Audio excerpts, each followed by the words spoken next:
Como aparentemente vocês gostaram do último vídeo que eu fiz um comparativo de bancos small caps da bolsa, decidi trazer esse vídeo onde eu vou comparar 3 distribuidoras do setor elétrico, CEMIG, Copel e CPFL Energia, somente a partir de indicadores de desempenho, ou seja, indicadores de qualidade, sem focar ali em indicadores de preço, que não é o foco desse vídeo. Então vem comigo. E os critérios objetivos que nós iremos adotar nesse vídeo serão os seguintes: ROI, inevitavelmente. A rentabilidade é o principal indicador de qualidade, então eu não posso ignorar esse indicador. Os indicadores operacionais DEC e FEC. Que é isso, Luan? O DEC, D de duração, F de frequência. Lembra disso. O DEC significa o seguinte, especialmente em distribuidoras de energia elétrica. É a duração média no período de um ano em que você tem a interrupção de energia elétrica. Então é basicamente dizer o seguinte: quanto tempo um indivíduo, uma unidade consumidora, fica sem energia depois de interrompida? Percebe? Então esse indicador, quanto menor, melhor. Quer dizer que a interrupção dura pouco. Da mesma forma o FEC, quanto menor, melhor. Por quê? Qual é a frequência em que ocorrem essas interrupções no ano? Com que frequência a unidade consumidora fica sem energia? Naquela área de concessão da CEMIG, na área de concessão da Copel e na área de concessão da CPFL Energia. Perfeito? Eficiência, a gente pode tanto calcular aqui o índice de eficiência, assim como a gente fez com os bancos, ou então simplesmente pegar a margem EBITDA, que é a margem operacional do negócio. Quanto que o negócio dá de margem na geração de caixa, que é o EBITDA? Só um adendo, o EBITDA ele não é necessariamente igual à geração de caixa operacional. Ele é uma aproximação. Sabe por quê? Porque existe um conceito que eu não vou ficar me aprofundando aqui, que é o ciclo financeiro. Eu tratei sobre esse conceito com um pouco mais de detalhes, sabe aonde? Num vídeo que eu fiz recente para os membros sobre EZTEC. Porque o membro me perguntou: Luan, por que você fala que não gosta tanto de construtoras, mesmo aquelas de qualidade? Por conta de um conceito chamado ciclo financeiro, que tem a ver com a questão de você ter uma diferença entre EBITDA e geração de caixa operacional. Mas o EBITDA é uma aproximação, então a gente adota como uma aproximação mesmo, a gente chama de proxy, tá? Então a margem EBITDA seria uma aproximação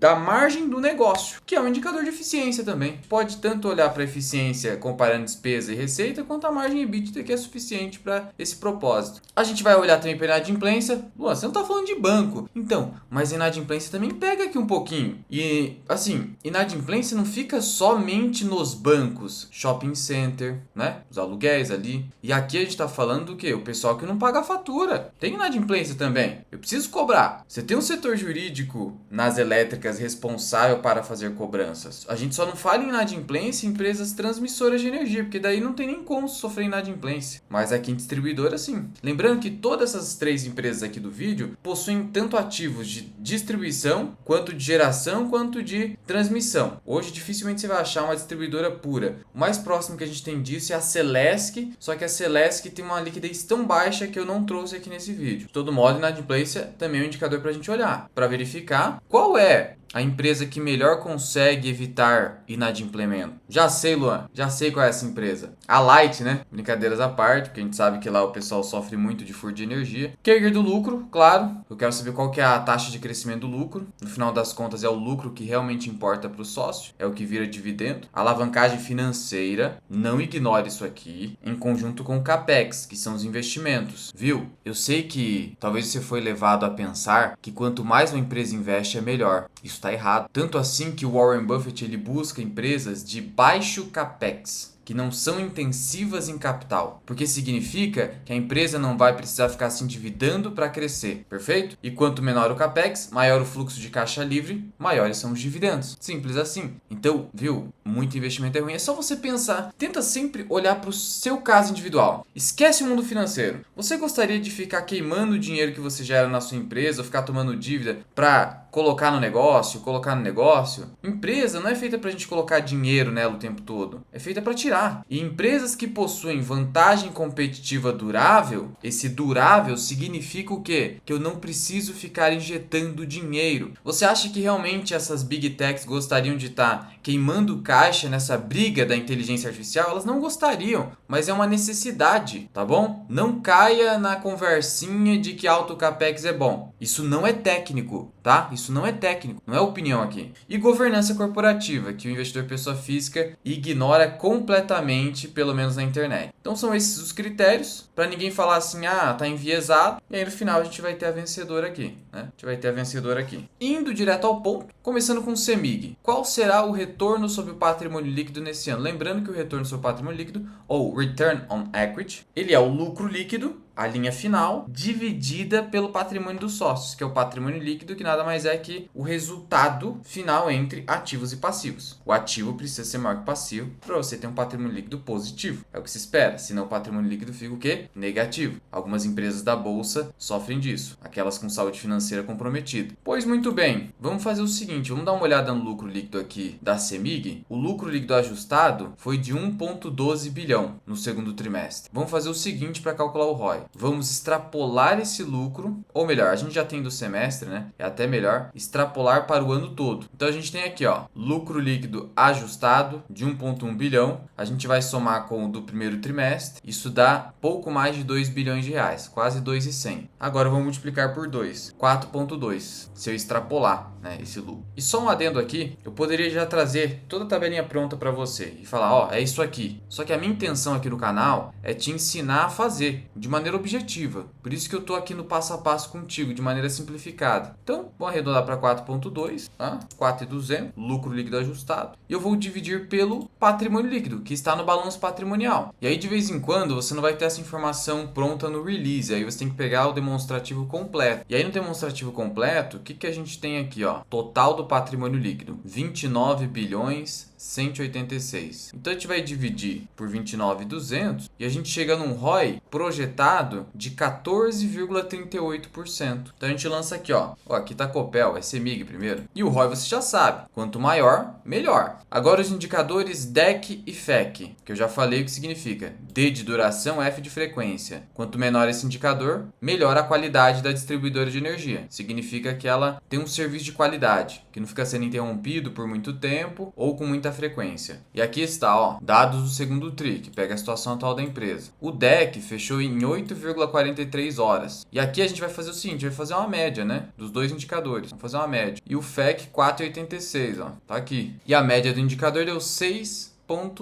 A gente vai comparar com as médias das demais empresas. Eficiência, vamos lá. Vamos pegar já a margem EBITDA, já prontinha aqui pra gente, no Investidor 10. Ó, 19,38%. Já facilita o nosso trabalho aqui, né? E aí, se você quiser conferir, o que é até recomendável por questão de cautela, você vai aqui no EBITDA ajustado da empresa, que foi, olha só, 2,4 bilhões no primeiro TRI e 1 bilhão 788 no primeiro TRI, né? Então a gente tem 4,2 vezes 2, 8,5 bi de EBITDA ajustado projetado. Só que eu quero calcular só a margem EBITDA do período. Então eu vou pegar uma comparação, pode ser o semestre todo, vai. Eu vou pegar o valor do semestre e dividir pela receita operacional líquida, que é a linha aqui de cima, que tem o valor total de 21 bilhões 618. Isso me deu uma margem EBITDA de 19,7. Ó, ficou um pouco diferente aqui. Vamos ajustar então, tá? Então, 19,7. Para não ter argumento, ah, você pegou uma margem dos últimos 12 meses. Vamos pegar só a do semestre para verificar a situação da empresa nesse ano. Beleza, 19,7. Inadimplência, ó. O índice de contas arrecadadas tem se mantido superior a 99%, atingindo 99,14 em junho de 2026. Um excelente indicador. Significa que a inadimplência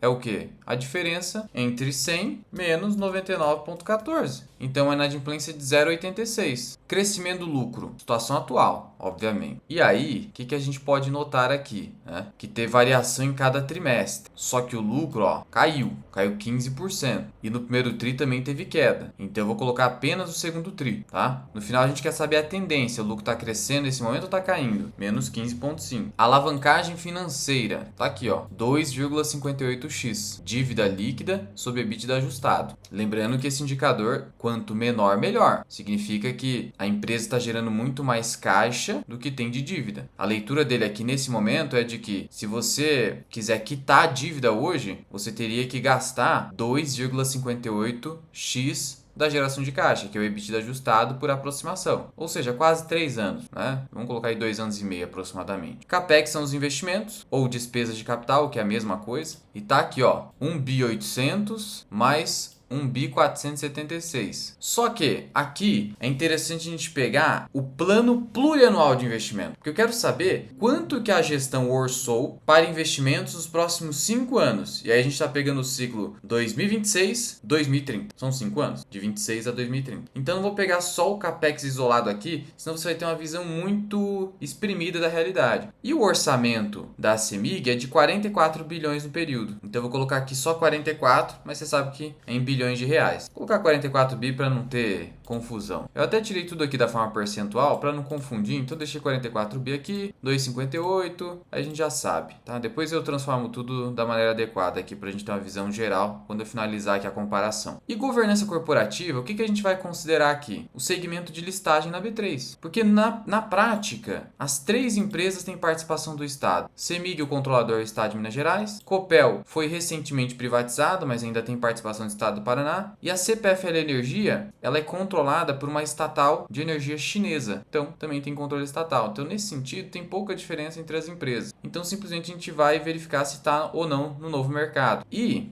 a CEMIG, ó, você pega essa informação aqui no Investidor 10, ela está no nível 1 de listagem, que é só um acima do nível básico, que é chamado de tradicional. Então, vou colocar aqui nível 1. Quando for nível 2, vou colocar 2. Quando for novo mercado, é o nível 3. E aí eu já antecipo para você, Copel e CPFL estão no novo mercado, sem enrolação. Olha só, Copel, recentemente transformada para o novo mercado, aqui está nível 2, mas está no novo mercado. E a CPFL Energia, novo mercado. Fechamos CEMIG, Copel agora, uma empresa que entregou uma porrada de retorno. Privatização gera retorno, então existe sim sempre um retorno oculto possível advindo de uma privatização. Então se a CEMIG for privatizada, você pode ter certeza que vai explodir retorno. O pessoal começa a pagar caro. Olha o que está acontecendo com a Copasa, por exemplo. O pessoal, a empresa está quase a 20 vezes os lucros e o pessoal continua recomendando compra. É aquela euforia do pós-privatização. Vamos pegar agora o ROI da Copel. Ó, a alavancagem já está aqui rapidinho para a gente, 2,9. Então a Copel está com uma alavancagem pior. Lucro líquido no semestre, recorrente, né? Porrada, né? Tá crescendo. 1 bi 284. Ó, um crescimento de 24%. Vou pegar no semestre. No trimestre foi até maior. Vou pegar do semestre para não ser tão pesado. Aí com a CPFL eu também vou comparar do semestre. 24,7. Rentabilidade do patrimônio líquido. Ele já trouxe aqui pra gente. Baixo, né? 7,2. Vamos até fazer nosso cálculo aqui. Vamos pegar 1,284. Extrapolar para um ano inteiro. 2.568 e dividir pelo patrimônio líquido. E a gente tem aqui um patrimônio líquido de 24 bilhões. Um ROI projetado de 10,63. Então veja só, o que nós já temos aqui em comparação com a CEMIG? Uma rentabilidade inferior, apesar de um crescimento superior. Uma alavancagem financeira maior, o que é negativo. E uma governança corporativa superior. Tá 2-2 até então, né? Mas se a gente fosse dar pesos a cada um desses critérios, a rentabilidade está acima do que simplesmente aqui o nível de listagem, assim como o nível de alavancagem financeira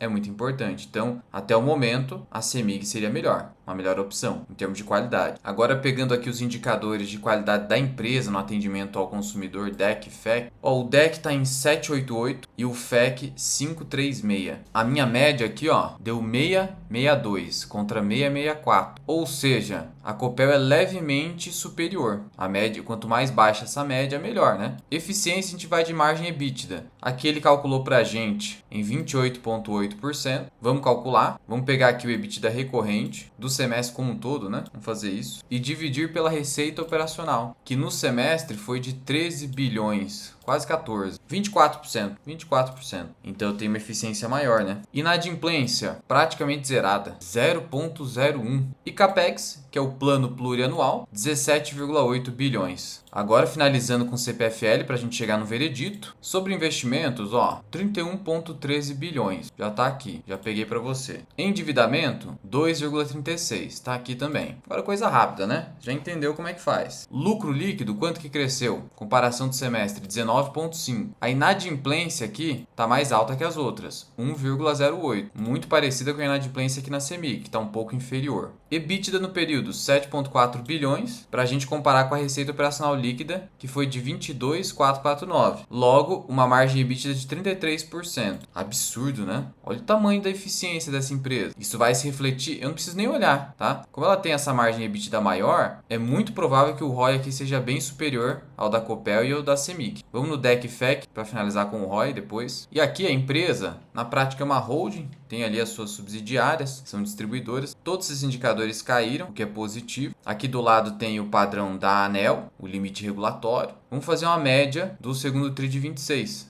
Tanto do DEC quanto do FEC. No caso do DEC deu 5,54 e aqui no caso do FEC deu 3,11. Se você adotar isoladamente só CPFL Energia aqui, fica muito próximo. Vamos adotar esse aqui, só para você ver que está muito aproximado. Me deu aqui uma média de 4,47. Bem abaixo da Copel e da CEMIG. Finalmente o ROI. Então eu vou pegar aqui o lucro líquido consolidado do período, semestre, 3,3 bilhões, extrapolar para o ano. A gente está falando de 6,7 quase bilhões de reais. Eu vou dividir pelo patrimônio líquido, que aí eu vou ter que pegar no balanço patrimonial, que não está disponível no release. De vez em quando isso vai acontecer, como eu disse. Aí você vai aqui na demonstração completa, tem o balanço patrimonial aqui, tá? Meu patrimônio líquido, 22 bilhões, 717 milhões. Vou até arredondar um pouco para cima, porque esse patrimônio líquido vai crescendo trimestre a trimestre, a não ser que a empresa distribua 100% do lucro. E aí a gente está falando de um ROI incrível de 29%. Portanto, vamos ao nosso veredito? Rentabilidade, CPFL. DEC e FEC, CPFL. Eficiência, CPFL. Inadimplência, aí é a Copel. Crescimento do lucro, Copel. Alavancagem financeira, CPFL. É a mais baixa, né? Investimentos, Copel. E governança corporativa, Copel e CPFL, equivalentes. Eu vou até colocar que a vencedora é Copel, porque foi privatizada e a CPFL tem um free float mais baixo e tem o controlador chinês. Então, Copel. Nesse sentido, qual é o placar aqui? Cara, entre as três, a CEMIG não ganha em nada. A CEMIG só ganha da Copel em rentabilidade e ganha em alavancagem financeira, mas isso aqui tende a se reverter por conta desses fortes investimentos. Então, só em rentabilidade, a Copel perde para a CEMIG. Então, no final, a gente tem 4 vitórias da Copel e 4 vitórias da CPFL Energia. Contudo, é óbvio que esses critérios aqui não possuem peso igualitário. Como eu disse, em governança, o peso é mais baixo, se eu fosse ponderar aqui. Se é mais baixo, no final das contas, a vencedora de fato é a CPFL Energia. Por quê? Vamos lá. Eu ganho em rentabilidade, eu ganho em qualidade do serviço, eu ganho em eficiência, eu não perco tanto em crescimento do lucro. E aqui tem outro detalhe também, tá? Ela perde em capex, mas a gente está falando de uma empresa que gera muito mais caixa. Olha a comparação que eu vou te mostrar. Vou pegar só o ano de 2025. O EBITDA da Copel foi de 6,5 bilhões de reais. E no caso da CPFL Energia, o EBITDA foi de 16,6. Então a gente está falando que a Copel gera de caixa aproximadamente 40% da geração de caixa da CPFL Energia. Portanto, você obviamente vai ter uma diferença de proporção. Então aqui dá para até ficar neutro, né? Porque claro que eu vou investir muito mais, eu gero muito mais de caixa. Agora em CEMIG não, a CEMIG gera menos caixa que a CPFL e vai investir mais. Então aqui realmente é pior. Portanto, em virtude desses esclarecimentos, a vencedora é a CPFL Energia. E mesmo só fazendo comparação de indicadores aqui, uma comparação fria que você consegue fazer aqui no Investidor 10, você não pode se enganar com esse PL, porque o lucro da empresa está caindo, ele vai esticar. Agora o PL dessas duas é verdadeiro e a CPFL é mais barata que a Copel. Indicadores de qualidade também é melhor. Então me arrisco a dizer que a CPFL,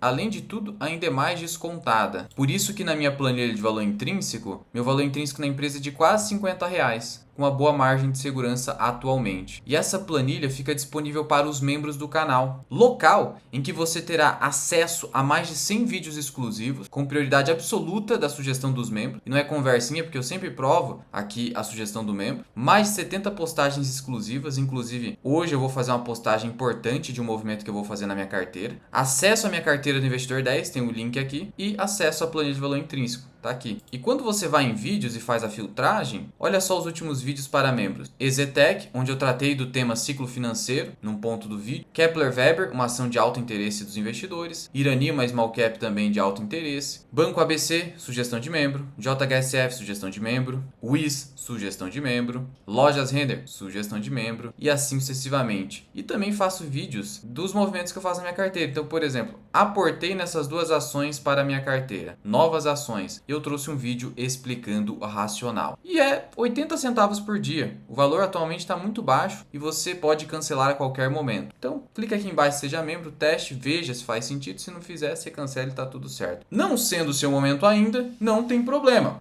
Lembrando que essa planilha eu atualizo trimestralmente ou quando tem um evento muito importante. Então esse valor é dinâmico. Não adianta você assinar agora por um mês, baixar e achar que é permanente. Não. As empresas são organismos vivos que a gente fala. O valor delas se altera ao longo do tempo. Então a atualização você precisa estar aqui comigo. Mas se não for o seu momento ainda, tá chegando agora, não tem problema. A gente vai estreitar relacionamento. No futuro você vai se tornar membro. Qualquer dúvida ou sugestão, é só comentar aqui embaixo.